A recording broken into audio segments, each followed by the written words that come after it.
I was watching my neighbor pull into his driveway yesterday evening. He drives this massive, armored-looking SUV, a real beast of a machine. He parked, the engine ticked into silence, but then he didn't get out. He just sat there behind the wheel for a solid 20 minutes, staring at the closed garage door. When I spoke to him later, he didn't talk about traffic or exhaustion. He described the inside of that car with this intense, almost religious reverence. He called it his escape pod. He said it's the only place left where he controls the temperature, the music, and the destination without a single debate. To him, stepping out of that car meant surrendering command. It was a fascinating look at how we actually live now. We tend to see a house with a yard as just the American dream, but watching him isolate himself in that driveway, it felt less like a dream and more like a fortress. It raises a strange question. Are these cul-de-sacs and zoning laws just arranging our buildings, or are they actually engineering our personalities to fear the unpredictability of a shared world? That image, the man in his escape pod, it just feels like the perfect way to get into this deep dive. Because our mission today is to really investigate those, invisible philosophies, the ones that are built right into the concrete of our streets and the fine print of our zoning codes. We're going to look at how our physical layout and specifically this contrast between, say, sprawling car-centric suburbia and dense walkable cities is impacting everything, our social well-being, our happiness, and maybe even how well our democratic institutions actually function. And what you're describing, it isn't just an observation about architecture. It's like a quiet, ongoing war between two completely different philosophies for how to live. And these ideas, they're reflected perfectly in how we design our spaces. On one side, you have what you could call the American model. This is deeply rooted in this Jeffersonian dream of the individual. It's all about maximizing personal autonomy. The goal is the self-contained castle, the fortress. Your neighbor's escape pod is the perfect symbol for it. It's about being the king of your own small, very controllable domain. And on the other side of that war, what's the opposing philosophy? The urban model.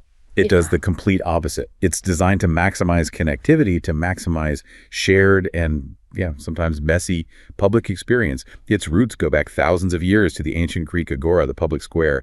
That was the place where everything, commerce, philosophy, political debate, daily life, it all just happened out in the open together. So the agora assumes we're all in it together. A shared responsibility, exactly.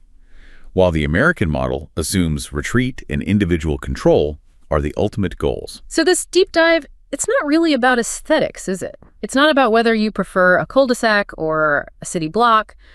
We're trying to figure out if all these spatial design choices we've made, especially over the last, 70 years or so, are actually engineering us. Engineering personalities that are just less capable of dealing with the friction of a shared democratic world. Or that actively choose to fear it. Yeah. Let's unpack that. To really get a handle on the consequences of this physical engineering, we have to start with a concept called social capital. There's a political scientist, Robert Putnam, who did this incredibly influential work called Bowling Alone. And his argument, which is really convincing, is that for a democracy to be effective, to be successful, it depends on having a lot of social capital. And how does he define that? I mean, it's more than just people being friendly, right? It's much more precise. Social capital is it's the connections between individuals. It's the social networks that form from those connections. And this is the critical part. It's the norms of reciprocity and trustworthiness that grow out of those relationships. Okay, so it's the invisible glue. The invisible infrastructure of goodwill. Yeah. It's the reason you feel okay asking a neighbor to grab your mail, or why you trust that a group of strangers will, form an orderly line. It oils the machinery of society. And there's a mechanism there, a flow that affects how our government works. It's not just a nice-to-have thing. It's structural. It flows upward. Exactly. The flow is from the very local all the way up to the institutional. It starts with simple person-to-person relationships. These relationships then lead to, informal groups, book clubs, sports teams. That in turn leads to more participation in local government, in civic organizations. And all that local trust eventually translates into a generalized trust in bigger, more abstract institutions like the federal government. If those foundational bonds are weak, the whole structure starts to feel wobbly. That makes perfect sense. I mean, if we can't manage to trust the person living 10 feet away from us, how can we possibly be expected to trust some complex, faceless institution hundreds of miles away? That's the core insight. And the evidence that this is happening, this fragmentation, is pretty significant. Putnam showed that all the indices of social capital, participation in groups, how often you see your neighbors, general trust in others, they've all fallen, and fallen dramatically, in most Western democracies since about the 1950s. And you can draw a line from that to, say, our current political polarization. Many people do, and there are quantifiable results that back this up. You find that states or regions with higher social capital tend to have healthier populations, better education outcomes, greater economic prosperity. The link between that local trust and how well a society functions overall is incredibly strong. So what's causing the decline? Your sources point to a few things, right? The pressures of modern life, maybe TV. That's right. The usual suspects are pressures of time and money, the rise of home entertainment like television, and very significantly long commutes.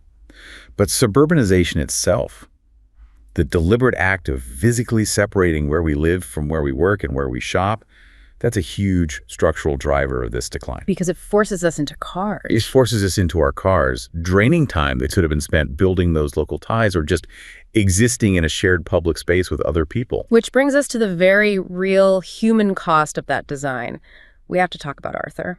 Yeah, I read this really heartbreaking account of a retiree named Arthur. He lives in one of those newer, sprawling developments outside of Phoenix. On paper, it's perfect. Quiet streets, immaculate lawns.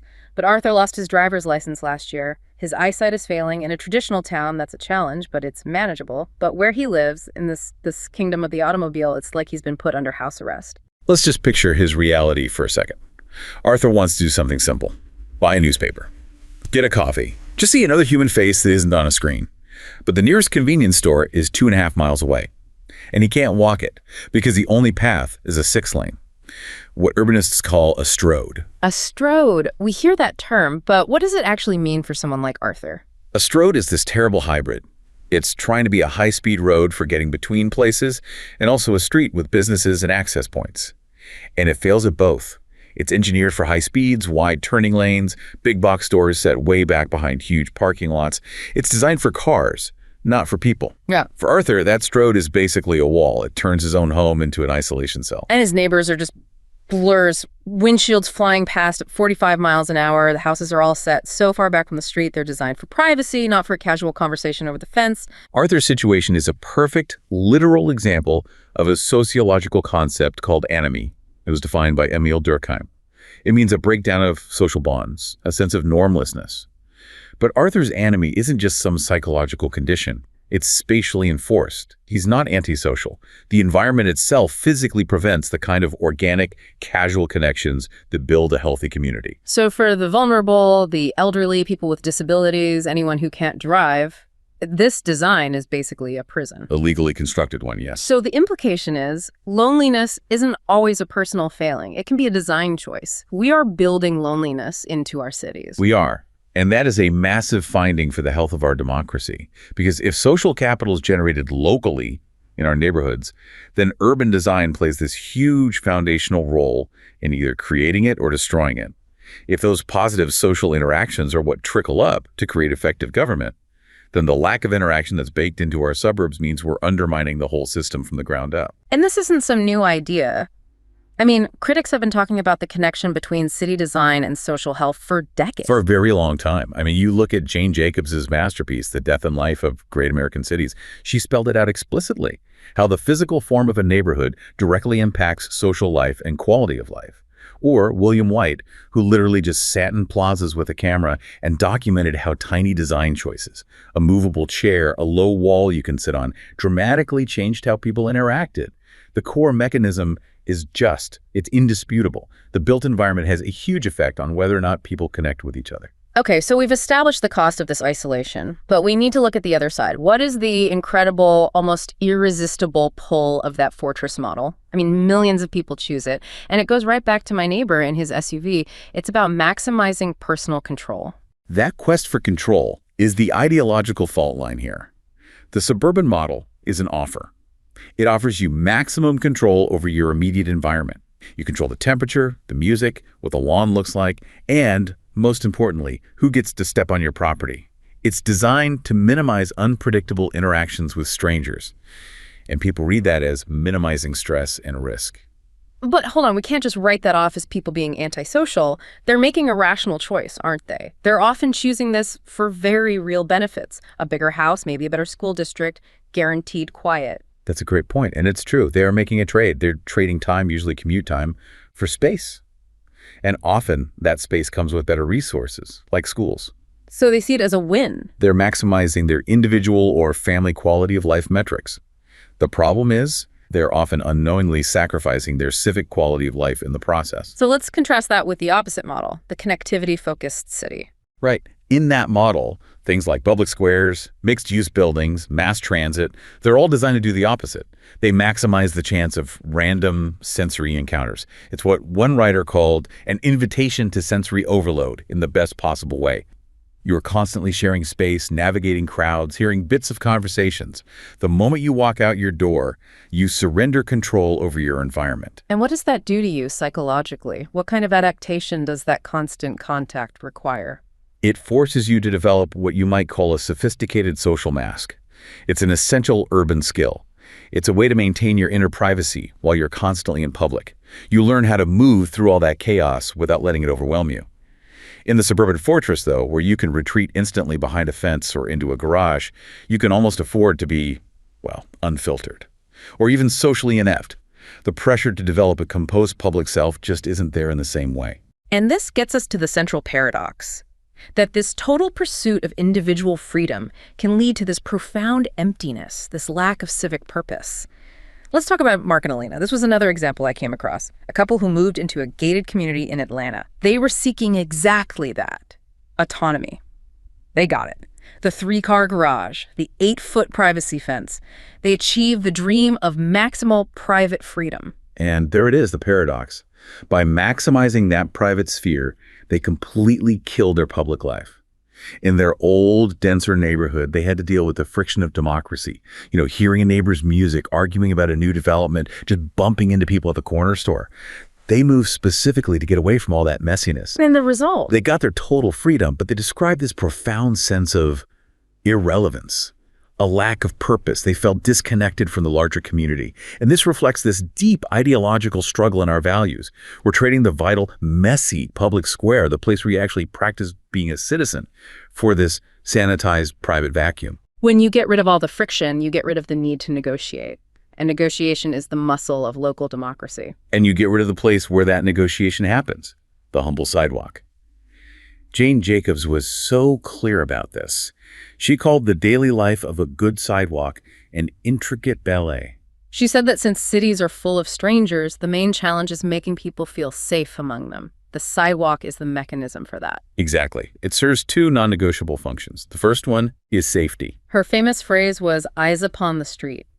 How did she argue that a street full of strangers is actually safer than an empty one? Her point was that a healthy city street doesn't rely on police. It relies on this unconscious, voluntary network of controls that the people themselves provide. A well-used street, one that's being watched by hundreds of people from their windows or from shops, is relatively safe. A deserted street is fundamentally unsafe. The sheer volume of people turns strangers from a potential liability into a collective asset. They're all watching out for each other, even if they don't realize it. And she talked about the natural proprietors of the street. Right. Those are the people who are most invested, the shopkeepers, the longtime residents. They know the block's unwritten rules, and they feel empowered to enforce them because they know others will back them up. That's social capital in action.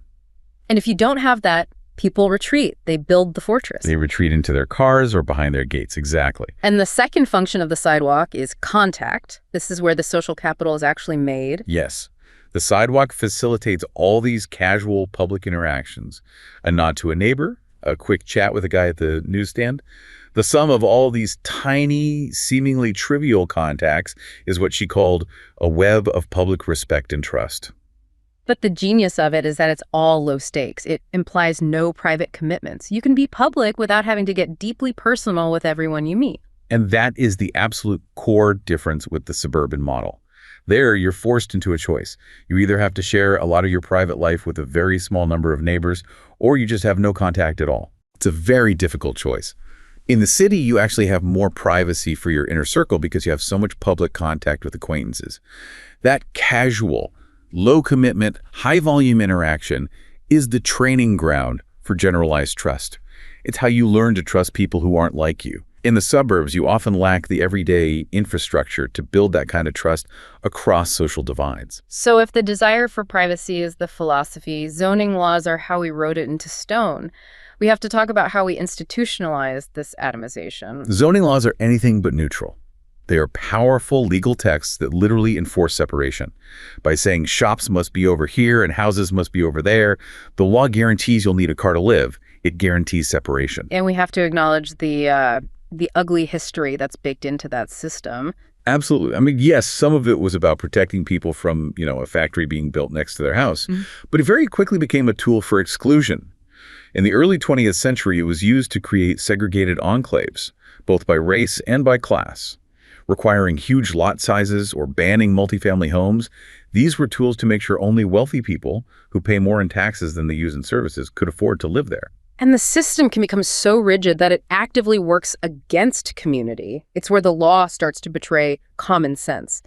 I read about this case from a Canadian suburb that perfectly shows this. A source called it a noble betrayal. It's about a woman, Sarah, who started hosting Coffee Fridays in her garage. She wasn't selling anything. She just opened her garage door, put on a pot of coffee, and invited her neighbors to stop by. And what did that create? It created exactly the kind of low-stakes, casual public interaction we've been talking about, the very stuff that generates social capital. People who'd lived side by side for a decade without talking were suddenly connecting. It was an organic, self-organizing community bond, created specifically to fight against the built-in isolation of their neighborhood. And then the city shut her down. A textbook example. The letter came from the zoning department. Her property was zoned R1 residential. Which means? Single-family residential. One house, one family. And crucially, it prohibits any commercial or assembly activity.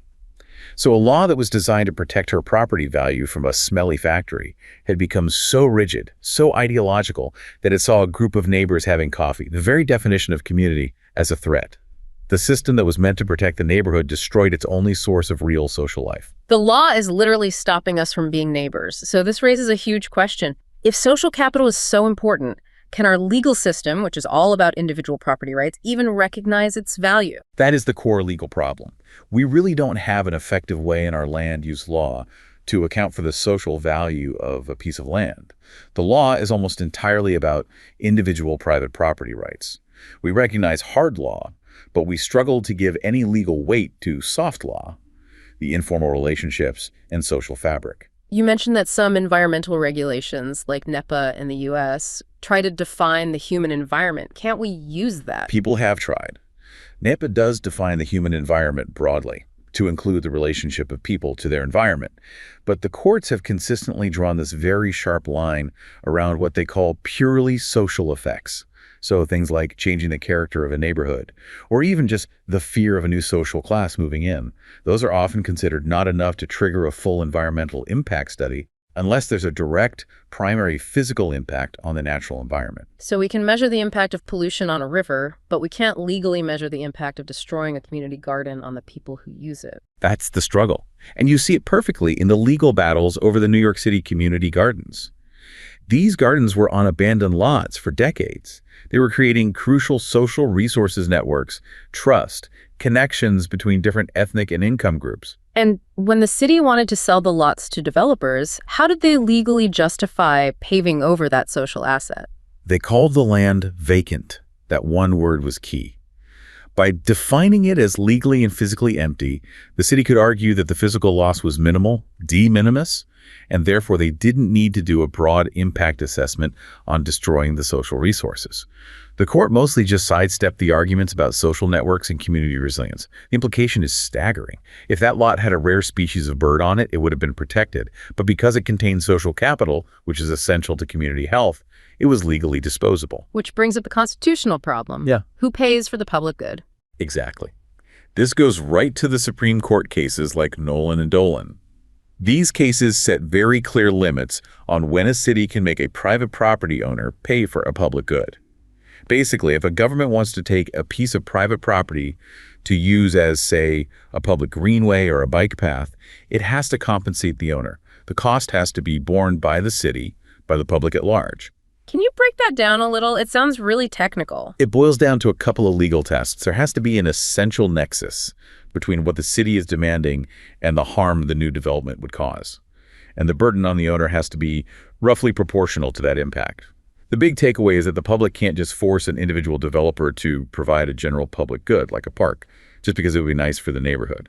That's considered an uncompensated taking of their property. So we're legally hamstrung. We can't easily create these public goods like walkable spaces if doing so infringes on the total value of private property, unless the public is willing to pay a huge price for it. That's the systemic gridlock.